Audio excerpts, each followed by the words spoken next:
দিল্লির বুকে ককরোচ জনতা পার্টি বা সিজেপির আন্দোলন সাড়া ফেলেছিল গোটা দেশে।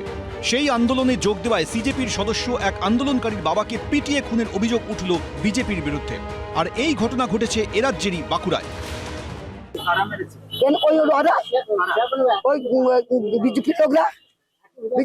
সবাই মেরেছে কেন মারলো? ছেলেটা আন্দোলন করতে গেল দিল্লি আন্দোলন করেছে বলে সেই লেগে কেন তো করবি।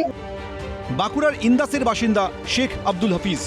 তার দাবি, গত 19শে জুলাই নিট প্রশ্নফাঁস কাণ্ডে দিল্লিতে ককরোচ জনতা পার্টির আন্দোলনে যোগ দিতে গিয়েছিলেন তিনি। সেখান থেকে 27শে জুলাই ইন্দাসের বাড়িতে ফেরেন। সম্প্রতি স্থানীয় করিসুন্ডা প্রাথমিক বিদ্যালয়ের অব্যবস্থা নিয়ে প্রধান শিক্ষকের সঙ্গে কথা বলেন আব্দুল। অভিযোগ, এরপরই 13ই আগস্ট তার বাড়িতে চড়াও হন বিজেপির কর্মীরা। আন্দোলনকারী আব্দুল হাফিজ ও তার বাবাকে বেধড়ক মারধর করা হয় বলে অভিযোগ। শনিবার বর্ধমান মেডিকেল কলেজ হাসপাতালে মৃত্যু হয় আন্দোলনকারীর বাবা শেখ মোহাম্মদ মাফিকের। এরপরই বাঁকুড়ার ইন্দাস থানায় অভিযোগ দায়ের করে পরিবার।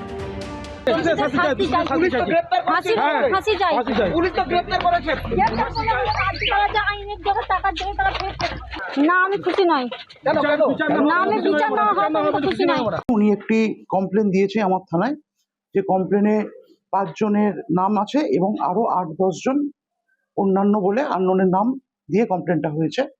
না, এখন অবধি অভিযোগের ভিত্তিতে বা কোনো কিছুতে আমরা এখন কোনো পলিটিক্যাল কিছু পাই। মৃতের ছেলে সরাসরি বিজেপির বিরুদ্ধে অভিযোগ তুলেছেন।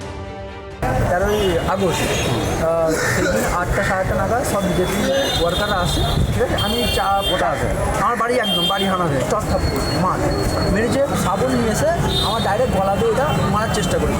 আমি বেঁচে গেছি, কিন্তু আমি বেঁচে গেলে কী হবে? আমার বাবা তো মারা গেল। মাথায় বাঁশ মেরে মাথা ফাটিয়ে একটা সেলাই হয়েছে বাবাকে, হ্যাঁ। তারপর বুকে মেরেছে, ভেতরে ইনজার্ড হয়েছে। কিন্তু হ্যাঁ, ও আমাদের সদস্য। ও গেছিল ভিডিও করে আমাদের যে স্কুল ঠিক কারো ক্যাম্পেন সেটার প্রচারে, সেইখানে ইন্সপেকশন করতে স্কুলে কী কী সমস্যা আছে সেই সমস্যাগুলো সরকারের কাছে অ্যাড্রেস করা হতো, সরকার ঠিক করতো। আব্দুলের বাবা যে ইন্তেকাল হয়েছে সেইটার বদলাও আমরা নিয়ে ছাড়বো। যারা যারা এটার সঙ্গে যুক্ত তাদের ঘুম উড়িয়ে ছাড়বো। হ্যাঁ, বিজেপির লোকেরও ঘুমটা উড়বে।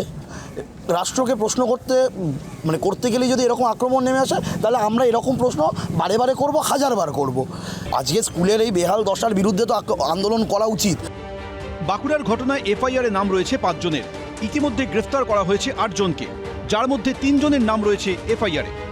দেখুন, এইগুলো তো মানে একজন বিজেপি কার্যকর্তা, মানে লক্ষ লক্ষ কার্যকর্তা রয়েছে সারা ভারতবর্ষে, লক্ষ লক্ষ কার্যকর্তা রয়েছে পশ্চিমবঙ্গে। সবার চরিত্রকে ঠিক করা তো আর আমাদের সম্মানীয় রাজ্য সভাপতি বা মুখ্যমন্ত্রীর নয়, সম্ভবও নয়। সুতরাং কেউ যদি এই ধরনের কাজ করে থাকে তার উপর অ্যাকশন হবে। সে তো আর বিজেপি করে বলে, বিজেপির কর্মী বলে তো তাকে পুলিশ ছেড়ে দেবে না।